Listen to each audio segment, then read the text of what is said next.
चंद्रभागे स्नान तुका मागे दिलान मागणे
असेच काही एपिसोड आम्ही घेऊन येणार आहोत, पण पुढच्या भागात. तोपर्यंत लाईक करा, शेअर करा, सबस्क्राईब करा.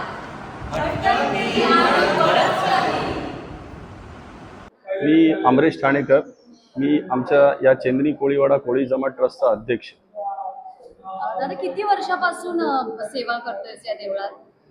मी तर म्हणजे आमच्या आई बाबा म्हणजे लहानपणापासून म्हणजे आई बाबा यायची. आमच्या आई जास्त आवड होती विठ्ठल मंदिरात, ती सेवा करायची आणि आम्ही आमच्या आईबरोबर तेव्हा लहान असताना तेव्हा मी यायचो आणि तेव्हापासून माझे देवाची सेवा आमची चालू आहे. काय काय उपक्रम असतात दरवर्षी? म्हणजे या आषाढी एकादशी एकादशीचे कसं असते, आता मला वाटतं 25 तारखेला आषाढी एकादशी आहे. तर 18 तारखेला म्हणजे आनंद चेंदणी कोळीवाडा जमात ट्रस्ट आणि आमचा आनंद भारती समाज आमच्या संयुक्त विद्यमानाने आम्ही म्हणजे 18 तारखेलापासून सप्ताह चालू असतो. त्या 18 तारखेला रात्री 12:40 पासून विणेकरी विणा घेतात. म्हणजे प्रत्येक विणेकरी 1 तास, 1.5 तास, 2 तास आणि म्हणजे असे 7 दिवस कंटिन्यू ती विणा खाली आपल्या ठेवलीच जात नाही. ती विणा खाली ठेवलीच जात नाही. ती विणा प्रत्येक विणेकरी 1 तास, 1.5 तास, अर्धा तास असं असते. आणि लोक याच्यासाठी वर्षानुवर्ष म्हणजे पहिलं 1 वर्ष म्हणजे अशी विणेकरीला एवढी गर्दी असते की नवीन लोक, नवीन पिढी, आपली युवा पिढी याच्यामध्ये सामील. पण त्यांना वेळ नाही देत, गेल्या वर्षीपासून जे असतात पण त्यांना 1-1, 2-2 वर्ष थांबायला लागते विणा घेण्यासाठी. आणि हा कंटिन्यू 7 दिवस प्रोग्राम. जेव्हा 27 तारखेला जेव्हा आपला आषाढी एकादशी त्या दिवशी विणा खाली ठेवली जाते, असा विषय असतो. दादा पहिलं तर मी तुझं मनापासून आभार मानेन, कारण तू आम्हाला ही संधी दिलीस पूर्ण देवळाची माहिती घेण्याची. आणि तुला खूप साऱ्या आमच्या भटकंती आणि बरंच काही या पूर्ण टीम कडून तुला खूप साऱ्या शुभेच्छा आहेत. धन्यवाद. अशीच विठ्ठला पांडुरंगाची सेवा करत राहा. नाही अशीच आहे. आणि तुमचं तर पहिलं मी तुमच्या युट्यूबचं चॅनलचं आभार मानतो की तुम्ही आमच्या या विठ्ठल मंदिराच्या आषाढी एकादशी म्हणजे तुम्ही तुमचं याच्यामध्ये प्रदर्शन करणार आहे, म्हणून आम्ही चेंदणी कोळीवाडा जमात ट्रस्टतर्फे तुमचे युट्यूबचे चॅनल म्हणजे आभार मानतो. आणि असंच तुमच्या युट्यूब चॅनलला पुढे जावं हीच ईश्वर विठ्ठल चरणी माझी प्रार्थना. नमस्कार माऊली. नमस्कार. तुमचं नाव सांगा ना. माझं नाव ज्ञानेश्वर किसन जमदाडे. किती वर्ष झाले तुम्ही या देवळात येत आहे? मी लहानपणापासूनच या देवळामध्ये आहे, कारण की माझे वडील म्हणजे आमच्या जन्मापासून माझे वडील जवळजवळ 1968 जेव्हा पहिल्यांदा ठाण्यामध्ये कोळीवाड्यामध्ये भजनाला सुरुवात झाली, त्यावेळेला त्यांनी आमचे जे काही भजन मंडळाचे सहकारी होते त्यावेळेला कामावरून आल्यानंतर त्यांच्या मनात अशी कल्पना आली की आपण रोजचं आपलं नित्यनेम एक भजन हे झालं पाहिजे. तर त्यावेळेला सुरुवातीला त्यांनी घरीच चालू केलं. इथे कोळीवाड्यामध्ये घरीच भजन चालू, जवळजवळ 1 वर्ष घरी भजन चालू होतं. मग घरी आता शेवटी घरी भजन चालू असल्यानंतर आजूबाजूला म्हणजे घरी भजन हा प्रकार हे बाकीच्या त्या दृष्टीने थोड्या अडचणीचा भाग पण येऊ शकतो. तर त्यावेळेला भालचंद्र तांडेल काका इथे होते, तुम्हाला माहिती पण असेल. तर मग त्यांचा खूप जवळचा संबंध होता वडिलांशी. असंच बोलता बोलता ते बोलले की व तुम्ही एक काम का नाही करत, होतो की भालचंद्र तांडेल काका त्यांची जेव्हा वडिलांची ओळख झाली त्यांनाही आध्यात्मिक थोडंसं जास्त वेळ होतं, तर त्यामुळे वडिलांशी त्यांचा सलोखा वाढला. आणि 1 वर्षापर्यंत त्यांनी असं त्यांना सुचवलं की तुम्ही घरी भजन तर करताय, चांगली गोष्ट आहे. आपल्या समाजाचं म्हणजे चेंदणी कोळीवाड्यामधील कोळी जमात ट्रस्टचं मंदिर सुद्धा विठ्ठल मंदिर इथे आहे, तर तुम्ही तिथे का नाही करत भजन, असं त्यांनी सुचवलंय. तर त्यांनाही बाबांनाही ते चांगलं वाटलं की हा बाबा चला आपल्याला एक जागाही चांगली मिळेल भजन करण्याला, आणि मंदिरात भजन करल्यानंतर जो त्याच्यामधून जो प्रतिसाद असतो तो चांगला मिळतो. मग त्यावेळेचे तत्कालीन कोळी समाजाचे अध्यक्ष होते माझ्या मते रमाकांत देवजी कोळी काका, रमण मास्तर. मग त्यांच्याकडे तो प्रस्ताव त्यांनी आणला त्यांच्या मध्यस्थीने. मग त्यांनी समाजाच्या त्यांच्या ट्रस्टीच्या यांच्याशी विचारविनिमय करून त्यांनी परवानगी दिली की बाबा ठीक आहे तुम्ही आता इथे भजन करा म्हणून. मग त्याच्यानंतर 1 वर्ष घरी भजन केल्यानंतर 1970ला या मंदिरामध्ये श्री चैतन्य संप्रदाय भजन मंडळ या नावाने भजन मंडळाची सुरुवात झाली. आणि मग संध्याकाळी 6 ते 9 त्यावेळेला जवळपास 3 तास भजन चालायचं. 3 तास, कारण की भरपूर माणसं असायची आणि जागा मिळाली ना. घरी कसं एक थोडासा कुचंबणा व्हायची, किती माणसं बसणार, जागा कमी असायच्या, आजूबाजूला त्रास व्हायला नको म्हणून, आणि माणसं जास्त बसू शकत नव्हती. पण मंदिरात ज्या वेळेला परवानगी मिळाल्यानंतर प्रशस्त मंदिर होतं, आणि आपलं हे मंदिर जेव्हा बघितल्यानंतर त्या असं वाटलं की इथे जर आपण भजनाला सुरुवात केली तर बऱ्याचशा लोकांना त्यांनी कळवलं. इकडच्या जसे आता आमचे विठ्ठल मामा आहेत, असे बरीचशी इकडची जेवढी पण मंडळी होती, मग सगळ्यांना ती कल्पना आवडली. आणि मग 1970ला या मंदिरामध्ये भजनाला सुरुवात झाली. नित्याने मला जवळ ते 6 ते 7 या दरम्यान 70 पासून भजन मंडळ, विशेष म्हणजे नित्यनेम रोजचं, भले ते 1 तास 2 तास, पण अखंड आणि रोज. आता 56 वर्ष झाली या गोष्टीला सुरुवात होऊन. तर जेव्हा भजनाला सुरुवात झाली, लोकांना जसं जसं कळायला लागलं, लोक वाढायला लागली, मंदिरात जागा असल्यामुळे मग रोज रोज 1 वर्ष झाल्या भजनाला इथे सुरुवात होऊन 1 वर्ष झाल्यानंतर मग श्री रामनवमी जन्मोत्सव साजरा करण्याची कल्पना डोक्यात आली. मग त्या राम जन्मोत्सवानिमित्त 10 दिवसाचा अखंड हरिनाम यज्ञ असा कार्यक्रम करायचं ठरवलं. त्याच्यामध्ये रोजचं प्रवचन, कीर्तन, रोजचा दैनिक कार्यक्रम, ज्ञानेश्वरीचं पारायण, असा तो 10 दिवसांचा सप्ताहाचा नियोजन त्या पहिल्या वर्षी झालं. आणि त्या सप्त्यालाही देवाच्या कृपेने आज भजनाला 56 वर्ष पूर्ण झाली, आणि 1 वर्ष सुरू झालेल्या त्या जन्मोत्सवाला 57 वर्ष पूर्ण झाली. तेव्हापासून तर आतापर्यंत देवानी त्याचा जो नित्यनेम आहे तो करून घेतला. आणि माझे वडील 2020ला त्यांना देवाज्ञा झाली. मग त्याच्यानंतर जे माझ्या वडिलांचे सहकारी आहेत, 1995 पासून आमच्या कोळी समाजाची, बागमंडला कोळी समाजाची जो समाज आहे तो आमचे जे गुरु आहेत तात्यासाहेब बाबासाहेब वास्कर महाराज, त्यांच्या प्रेरणेने आणि त्यांच्या आज्ञेने ते ठाण्याला बाबांच्या भेटीला आले. आणि त्यांनी त्यांची बाबांची भेट घालून दिली की तुम्हाला नाही कुठे नाही जमाला तर तुम्ही इकडे परमार्थ साधू शकता. त्यानुसार ही सगळी मंडळी 1995 पासून ह्या सेवेमध्ये दाखल झाली. ती आस्थागयत अगदी संपूर्ण सहकुटुंब सहपरिवार, म्हणजे घरच्या सकट, नुसते तेच नाहीत, त्यांच्या परिवारासकट आतापर्यंत ह्या सगळ्या कार्यक्रमाला त्यांचं सहकार्य लाभलं. आणि हळूहळू हळूहळू ह्या नित्यनेमानंतर मग एक वेगवेगळे उपक्रम चालू झाले. जसं गोकुळ अष्टमीचं कीर्तन, म्हणजे या मंदिरामध्ये आमच्या श्री चैतन्य संप्रदाय भजन मंडळाच्या माध्यमाने 3 जन्मोत्सव साजरे केले जातात. हनुमान जन्मोत्सव, श्रीकृष्ण जन्मोत्सव आणि राम जन्मोत्सव. छोट्या मोठ्या प्रमाणात का होईना हे दोन्ही जन्मोत्सव, आणि रामनवमीचा जो जन्मोत्सव आहे तो मोठ्या प्रमाणात तुम्ही कधी पाहिलं पण असेल, तो आतापर्यंत इथे अगदी निर्विघ्नपणे साजरा होतोय. आणि विशेष आवर्जून जर मला उल्लेख करायचा म्हटलं तर श्री चिंतनी कोळीवाडा कोळी जमात ट्रस्ट, त्यांचे आजी माजी तत्कालीन आत्ताचे हे जेवढे पण कार्यकारिणी मंडळ आहे, यांनी सुरुवातीपासून इतकं मोलाचं आम्हाला सहकार्य केलं. सहकार्य म्हणजे कोणत्या गोष्टीला आडकाठी न आणणं हे खूप मोठं सहकार्य आहे. आणि ते सुरुवातीपासून आतापर्यंत आम्ही लहानपणापासून बघतोय. आम्ही भजनाला जसं कळायला लागलं चालू झालं, पण आम्ही लहानपणापासून बघायचो की त्यांचं जे सहकार्य मंडळाचं, सर जसं मी आता रमाकांत मास्तरांचं नाव घेतलं, सुरुवातीपासून ते त्यावेळेला अध्यक्ष होते. नंतर आमचे आता हे माजी अध्यक्ष आपले भगवान काका, भगवान माने कोळी, आताचे विद्यमान अध्यक्ष श्री अमरीश मधुसूदन ठाणेकर, हो, अमरीश दादा. ह्या सर्वांनी इतकं मोलाचं सहकार्य दिलं. म्हणजे वडील गेल्यानंतर सुद्धा आम्हाला असं वाटलं नाही की ही सेवा चालू आता कशी ठेवायची. बरोबर. बाबा काय आडखाटी तर नाही येणार की एवढी वर्षाची त्यांनी हे जे रोपटं लावलं होतं आणि त्याचा 56 वर्षाचा जो वटवृक्ष झाला, आता ह्याची सावली आम्हाला मिळेल का. पण खरोखरी म्हणजे मला खूप त्यांच्याबद्दल कृतज्ञता व्यक्त करावीशी वाटते की वडील गेल्यानंतर त्यांनी असं काहीही असं मला वाटलं नाही की तेव्हा माझे वडील, आजही आम्हाला वाटतं की आमचे वडील अजूनही आहेत.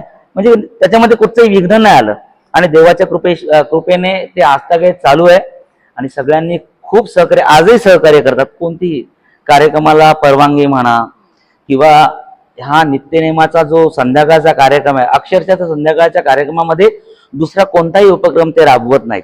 बरोबर. म्हणजे इतर समजा काही कार्यक्रम करायचे असतील, दुसरे कोणाला काही कार्यक्रम करायचे, तर विशेष मला हे सांगावं वाटतं की ही अखंडित सेवा त्यांनीही अबाधित ठेवण्यासाठी आम्हाला जे सहकार्य केलं त्या वेळेमध्ये ते दुसरं कोणाला कार्यक्रम शक्यतो नाही देत.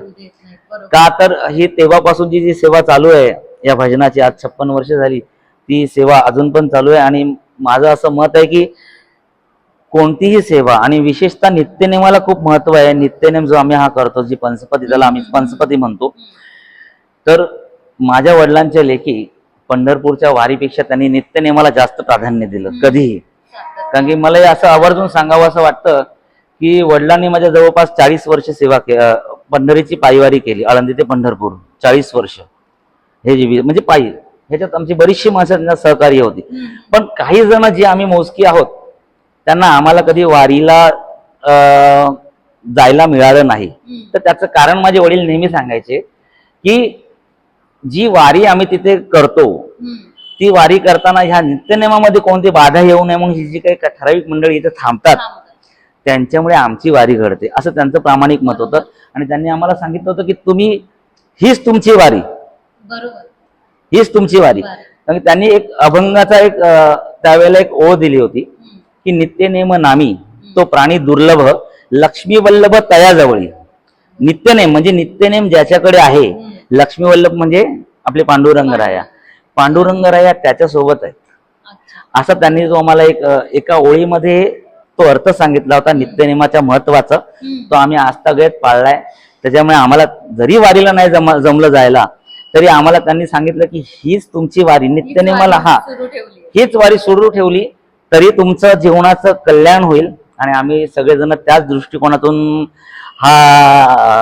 हे डोक्यात ठेवून आम्ही वारीला न जाता, जरी नाही जमलं तरी आमची रोजची वारी देव आमच्याकडनं करून घेतो, भगवंत आमच्या. कारण की त्यांचा एक शब्द होता, तूच करता आणि करविता. आपण कोणत्याच गोष्टी करत नाही. आपण म्हणतो, आता जरी मी तुम्हाला सांगितलं की 56 वर्ष ही नित्यनेमाची सेवा इथे चालू आहे, पण खरं अर्थ म्हटलं ना तर भगवंताच्या मनात असल्यामुळे ही सेवा अविरतपणे चालू आहे.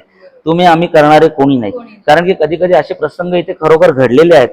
जसं मगाशी त्यांनी सांगितलं की कोरोनाच्या काळामध्ये असं एक मनात आलं होतं. बरोबर 3 दिवसानंतर श्री रामनवमी जन्मोत्सवाचा कार्यक्रम 25 मार्चला होता आणि माझ्या माहितीप्रमाणे 21 मार्चला, त्यावेळेला 21 मार्च 2020ला लॉकडाऊन सुरुवात झाली. आणि त्यावेळेला ह्या चैतन्य संप्रदाय भजन मंडळातर्फे असणाऱ्या श्रीराम जन्म उत्सवाचा 50वा वर्धापन दिवस होता, सुवर्ण महोत्सव वर्ष.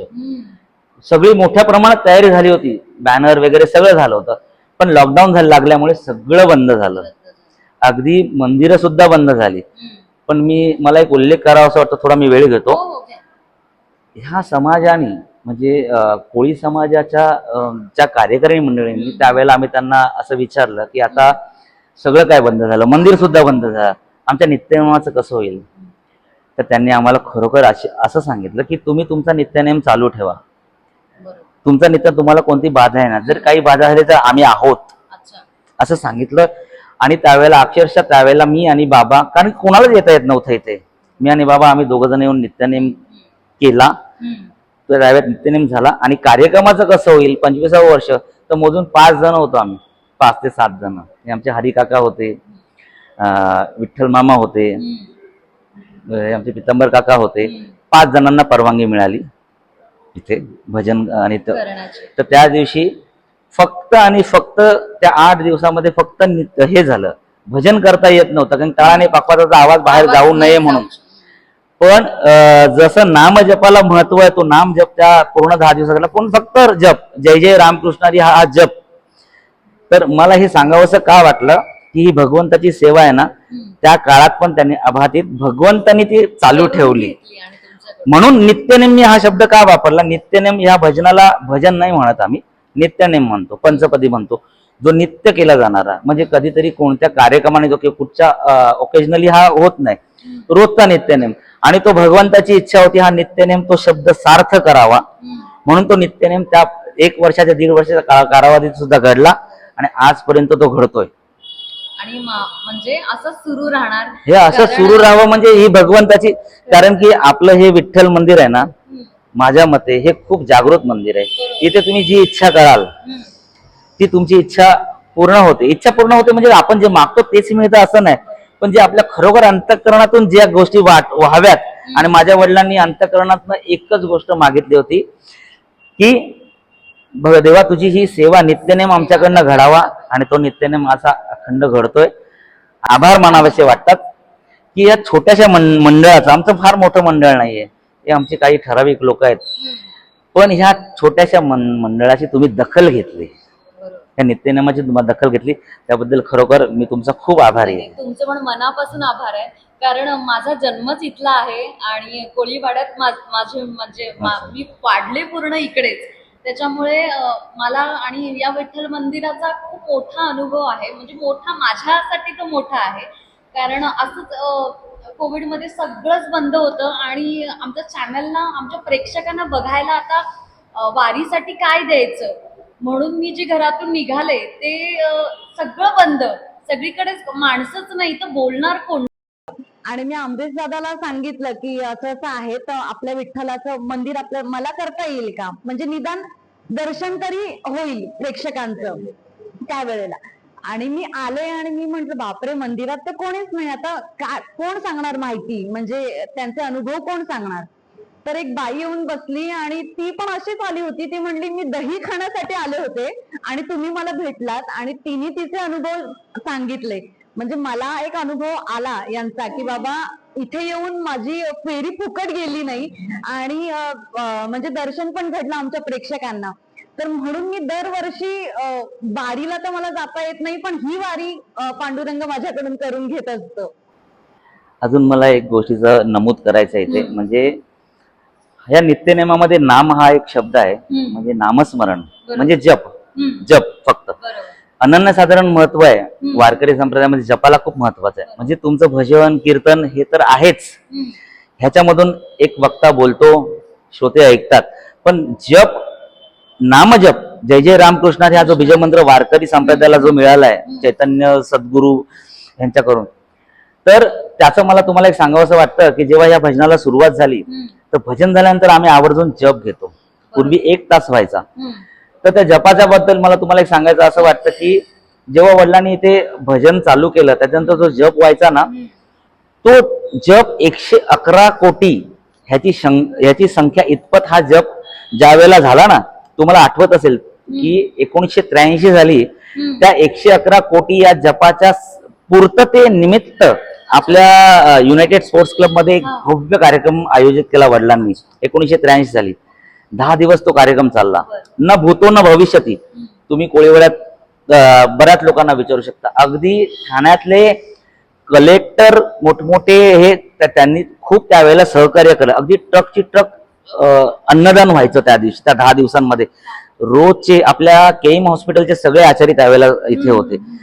तर तो जप, त्या जपाची जी पूर्ती झाली, त्या जपाच्या पूर्ती निमित्त तो कार्यक्रम झाला. आणि आमचे सद्गुरू श्री तात्यासाहेब बाबासाहेब वासकर महाराज हे 10 दिवस इथे आवर्जून उपस्थित होते. आज पंढरपुरात आमचा वासकर फड खूप मोठा आहे, कारण की ज्ञानेश्वरीचे जे सामुदायिक पारायण होतं त्याचे जे जनक आहेत. पहिले ज्ञानेश्वरी वाचली जायची, पण सामूहिकरित्या जी ज्ञानेश्वरी वाचली जाते ना, ती त्यांनी सुरुवात केली. आणि त्यावेळेला तो कार्यक्रम इथे झाला. आपल्या गावातल्या खूप लोकांचा सहभाग होता त्याच्यामध्ये, आणि योगदान पण तितकंच होतं.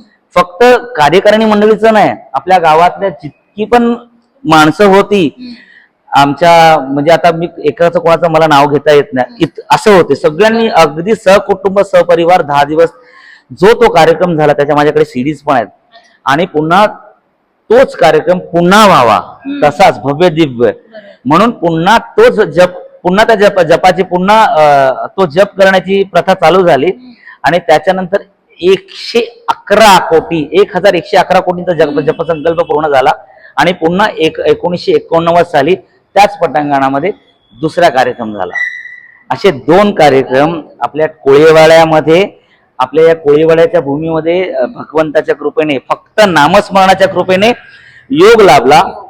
आणि त्यानिमित्ताने भरपूर जनजागृती सुद्धा झाली आणि प्रत्येकाच्या मनात ती भावना निर्माण झाली. नंतर बऱ्याच ठिकाणी कार्यक्रम झाले. आपल्या ठाण्यामध्ये कोळीवाड्यामध्ये व्हायचे, बऱ्याच ठिकाणी सप्ताह चालू झाले. ती प्रेरणा घेऊन मला हे सांगावं असं का वाटलं की जो नित्यनेम हा चालतो ना, आणि जो जप चालतो, त्या जपाला आपल्या वारकरी संप्रदायामध्ये खूप अनन्यसाधारण महत्वाचं आहे. म्हणून आज जिथे वारी चालली आहे, पण तिथे जरी वारी चालली तरी आम्ही आमचा नित्यनेम आणि तो जप मग अगदी 5 मिनिटं होईना, 10 मिनिटं होईना, प्रत्येक जण आपापल्या कुवतीनुसार लांबून येऊन इथे रोजच्या नित्यनेमाला येतात. त्यांच्या वेळेनुसार आम्ही रोज करण्याचा प्रयत्न करतो. आणि भगवंताच्या चरणी अशीच आमची प्रार्थना आहे की हा नित्यनेम आणि जो काय कार्यक्रम इथे राबवले जातात मंडळाच्या माध्यमाने, ते असेच अविरत भगवंत त्याच्या कृपेने करून घेऊ. बरोबर. आणि आमच्याकडून म्हणजे आमच्या पूर्ण टीम कडून, भटकंती आणि बरंच काहीच्या पूर्ण टीम कडून तुमच्या या ट्रस्टला आणि तुमच्या या भक्तीला खूप मनापासून शुभेच्छा आहेत. आणि तुमची प्रगती वाढू दे आणि विठ्ठलाच्या चरणी अशीच तुम्हाला सेवा करायला मिळू दे. धन्यवाद.